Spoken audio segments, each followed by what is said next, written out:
Ryan Reynolds might be one of the most loved actors in Hollywood, but what if that's only part of the story? Because behind the jokes, the sarcasm, and the nice guy image, there are rumors that not everyone in Hollywood gets along with him. So today, we're breaking down what's real and what's just speculation. Ryan Reynolds, how's it going? Great. Why? What have you heard? Let's start with something that actually happened. Reality TV stars Sammy Giancola and Dina Cortese once spoke about a rude celebrity encounter. At first, they didn't want to name him, but eventually, Ryan Reynolds' name came up. Now, before this gets twisted, they quickly softened it. They said they still like him, and even suggested he might have just been having a bad day. So yes, that's a real moment. But not exactly the Hollywood villain story some people make it out to be. Now here's where things get more complicated. Actress Rebecca Ferguson once revealed she worked with a co-star who screamed at her and made her feel extremely uncomfortable on set. She never named the person. But online, people started connecting dots. He did a film with an absolute idiot of a co-star. Doesn't matter who it is. I'm going to try and not give this away. And this human being was being so insecure and angry because this person couldn't get the scenes out. And I think I was so vulnerable and comfortable that I got screamed at. But because this person was number one on a call sheet, there was no, this person would literally look at me in front of the whole crew and say, you call yourself an actor, this is what I have to work with. What is this? And I stood there just breaking. This happens.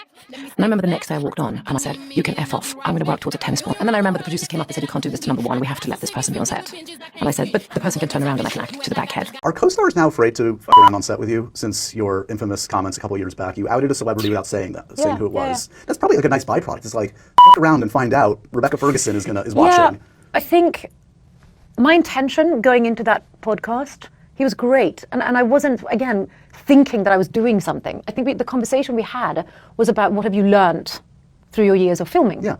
And sort of working with other people. And the memory came up and it was nothing preempted. And I don't want to out anyone. And I know it becomes interesting and exciting and everyone goes down the street, but I could care all for people to find out. The whole journey was, why is it so hard sometimes in environments to speak up?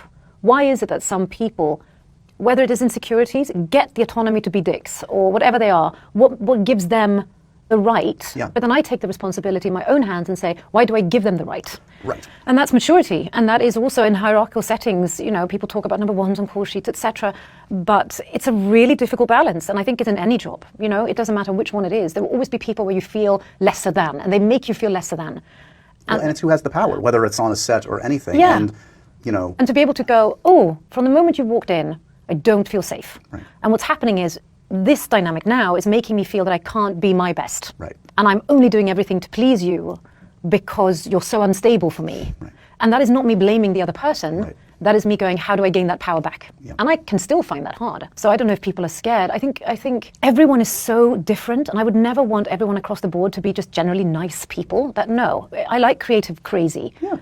But there's a difference between creative discussion, argument, even arguments at the time, and but creating an finding your environment that voice. closes others off. And I would like people in the beginning of their career to know that you have a voice and you have a right, but it's hard when you don't have the backup of other people once you voice it. So have you put a clause in the will, 75 years from now, this person shall be named upon my death? No.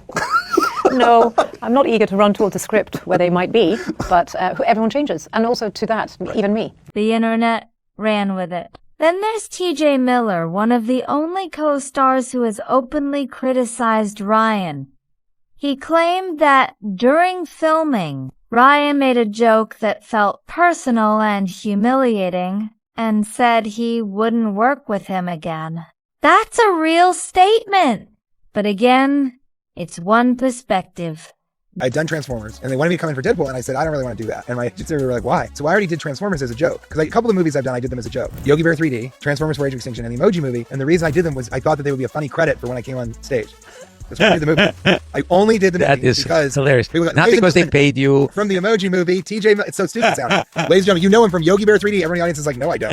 I tell people say the Emoji Movie. But now, you know, a lot of the people introducing me, they want to say like, hey, Deadpool, you've seen him in Silicon Valley, all these things. But I said with Deadpool, I said, I don't want to, I'm not a comic book guy and I don't need another stupid credit. Right. And they said, okay, well, it is R-rated. And I said, what do you mean? And they said, well, it'll be the first R-rated superhero movie. I didn't realize that. And I said, okay, that's interesting. And so I went on audition. It wasn't a very good audition piece, but I improvised a little bit because that's what I do with everything. And I got the part. And Ryan Reynolds, I didn't know anything about him. I hadn't really seen that much stuff in it. I knew that he was funny, but to me, the interesting part of it was going to be an R-rated superhero movie. And then once I got on set, I still didn't know if it was going to work or not, but I did know that Ryan was like one of the fun. I talked with my buddy about this, that I was trying to think if there's any person I've worked with that is funnier than Ryan. And I don't think so. And he's an improviser too. So he's fast. Yeah. He's fast. He's smart, and he's a good writer. And so, I did the movie and we said, all right, well, let's see how it does. And it became the highest grossing R-rated film of all time. Unbelievable. Would I work with him again? No. I sort of wish him well because he's so good at Deadpool, and I think it's weird that he hates me. You know he hates We you. had a really weird moment on Deadpool where he said, let's do one more take. And then as the character, he was like horrifically mean to me, but to me, as if I'm Weasel. So he was like, what's great about you, Weasel? You're not the star. You do just enough exposition that is funny, and then we can leave and get back to the real movie. So he's riffing. I just kind of listened and thought it was weird, and then I got a station, I walked over, and the whole crew was acting weird. And then I went up to Kate, and I was like, that was weird, right? And she was like, of course it was weird. It was insane.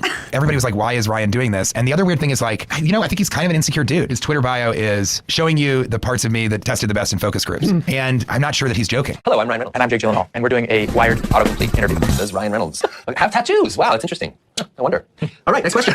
Does Ryan Reynolds what? Oh, martial arts. Well, yes. Yes, I do. Yes, I do. If you've seen some of my films, you'll notice that I'm highly skilled in certain martial arts. Does Ryan Reynolds wear glasses? I do. They're Actually, fake. They're very totally blind. fake. Those are just to make him look super handsome. I have and smart. 10 vision. Oh, yeah, give me that. I got this right here. Oh, God. Mine are gonna be What so- is Jake Gyllenhaal? This could just end right there.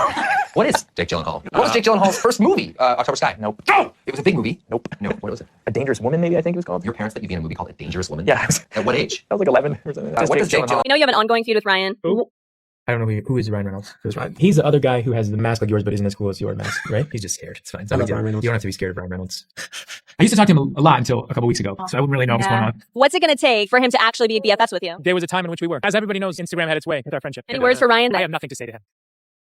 Are the bigger names. Quentin Tarantino once criticized the type of films Ryan stars in, especially big streaming releases. I wasted my life hanging out with a bunch of guys just like you. And they all go away at a certain point. I'm turning 25 around this time. So I'm having my... Making movies? Well, what the fuck is a movie now? Okay, what the fuck is a movie? Now what? Something that plays in theaters for a token release for 4 fucking weeks, all right? And by the second week, you can watch it on television. I didn't get into all this for diminishing return. It was bad enough in 2019, and that was the last fucking year of movies. All right, and But that wasn't a personal attack. It was part of a wider opinion on modern Hollywood, and the same goes for comments from Gerard Butler, which many people interpreted as shade, even though they could just as easily be taken as offhand remarks. So when you put it all together, what do you actually get? A few real moments, a few strong opinions, and a lot of internet speculation?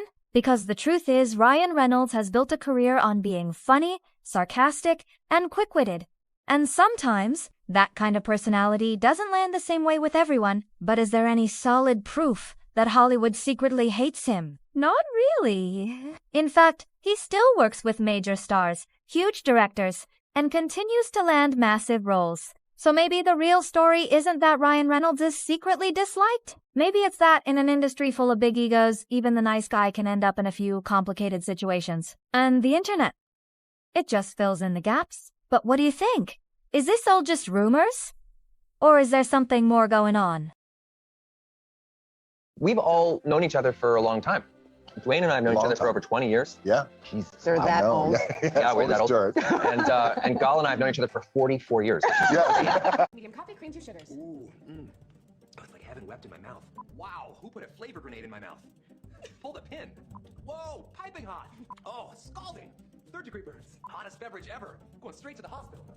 I really want to focus on my family. Patrick, Terry, Jeffrey, they're my big brothers. They've taught me everything you'd need to know about love, friendship, unprovoked violence. I want to thank my mom. It baffles me that you have not stabbed all 4 of us at some point. And you have a son that has worked in show business for over 2 decades, and I've never been in jail or rehab. I think we both know why that is. So I'm very good at hiding things. My wife, Blake, you are the best thing that has ever happened to me. Second only to this star on the Hollywood Walk of Fame. You've made me the father of my dreams when I thought I only had fun uncle potential. Thank you, I love you. Why? Because I refuse your question. I'm not your slave and you're not my master. You I'm can't make me dance to your tune. I'm not a monkey. I can't make you answer anything. I'm asking you interesting questions. And I'm saying I refuse. Okay, well, I was just asking you why. That's fine. And I don't want to. Because I'm here to sell my movie. This is a commercial for the movie. Make no mistake. Well, you And yeah. But you don't want to talk about anything serious. I don't want to talk about what you want to talk about. I don't want to talk about the implications of violence. I haven't wanted. The reason I don't want to talk about it is because I said everything I have to say about it. If anyone cares what I have to say about it, they can Google me and they can look for 20 years what I have to say about it. I haven't changed my opinion one iota. No, but you haven't fleshed it out. It's not my job to flesh it out. No, it's my job to try and ask you to. And I'm shutting your butt down. And that's entirely your This is a commercial from my movie. No, but it's my job to try.